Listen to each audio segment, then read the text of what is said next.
दोस्तों, यह motivational story उस इंसान की है जिसने अपने बुलंद हौसले और दृढ़ संकल्प के कारण असंभव काम को संभव कर दिखाया।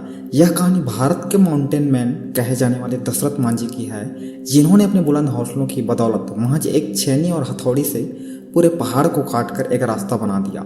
दोस्तों, दशरथ मांझी एक ऐसा व्यक्तित्व है जिससे हमारे देश के करोड़ों युवाओं को प्रेरणा मिलती है।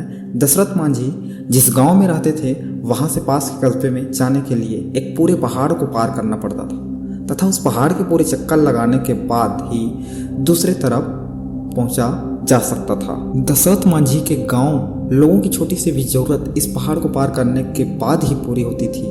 एक दिन जब दशरथ मांझी पहाड़ी इलाके में अपना काम कर रहे थे और हर दिन की तरह उनकी पत्नी फाल्गुनी देवी उस दिन भी उन्हें जब दोपहर का खाना देने जा रही थी, तब दुर्भाग्यवश अचानक पैर फिसलने के कारण वह एक पहाड़ी दर्रे में जा गिरती है और तत्काल इलाज न मिलने के कारण उनकी मृत्यु हो जाती है। फाल्गुनी देवी की मौत का सबसे बड़ा कारण वह पहाड़ था जो दशरथ मांझी के गांव और शहर के बीच दीवार बनकर खड़ा था। इसी पहाड़ के कारण फाल्गुनी देवी को अस्पताल ले जाने में ज़्यादा समय लग गया और उनकी मृत्यु हो गई, क्योंकि गांव से शहर के जाने के लिए पूरे पहाड़ के चक्कर लगाने पड़ते थे। अपनी पत्नी की मृत्यु ने दशरथ मांझी को पूरी तरह झकझोर के रख दिया और वह सोच में पड़ गए कि कैसे एक पहाड़ की बाधा बनने के कारण वह अपनी पत्नी को नहीं बचा सके।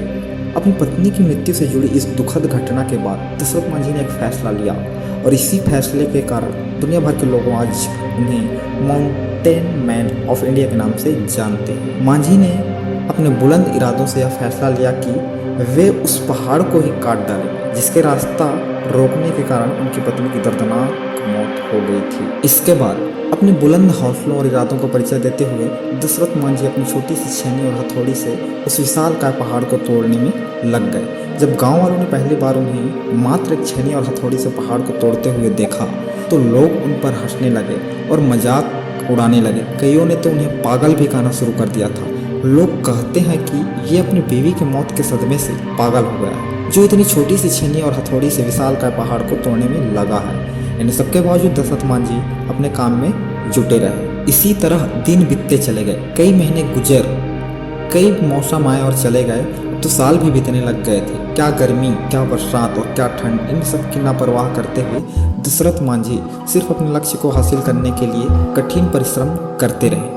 उनका बस एक ही लक्ष्य था, उस पहाड़ को काटकर रास्ता बनाना, ताकि जो उनके साथ हुआ वह फिर किसी और गांव सदस्य के साथ न हो। अपने दृढ़ संकल्प और बुलंद इरादों का परिचय देते हुए लगातार 22 साल की कठिन परिश्रम और मेहनत के बाद पहाड़ में 360 फुट लंबा, 25 फीट गहरा, 30 फीट चौड़ा रास्ता बनाने में कामयाब हुए।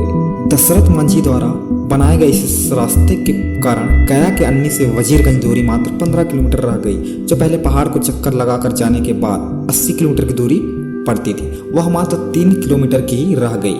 दशरथ मांझी के इस फैसले का पहले तो मजाक उड़ाया गया, पर उनके इस प्रयास ने जालौर के लोगों के जीवन को सरल बना दिया। दशरथ मांझी जी का जीवन उन लाखों छात्रों के लिए मिसाल है जो आज के इस कठिन दौर में सरकारी नौकरी की चेष्टा करते हैं। जिस प्रकार दशरथ मांझी को पहाड़ काटने में 22 साल लग गए, फिर भी उन्होंने कभी हार नहीं मानी और बिना निराश वे अपने लक्ष्य को पाने के लिए दृढ़ संकल्प के साथ कड़ी मेहनत की, अंत में सफलता प्राप्त की। ठीक उसी प्रकार युवा कभी हार न माने और निराश न हो सकता है आपको भी समय लगे, पर आपको भी सफलता जरूर मिलेगी और वह एक शानदार पल होगा। इस तरह के मोटिवेशनल स्टोरी देखने के लिए चैनल को सब्सक्राइब जरूर कर लें, ताकि अगले ही वीडियो आपको जल्द ही मिलती रहे।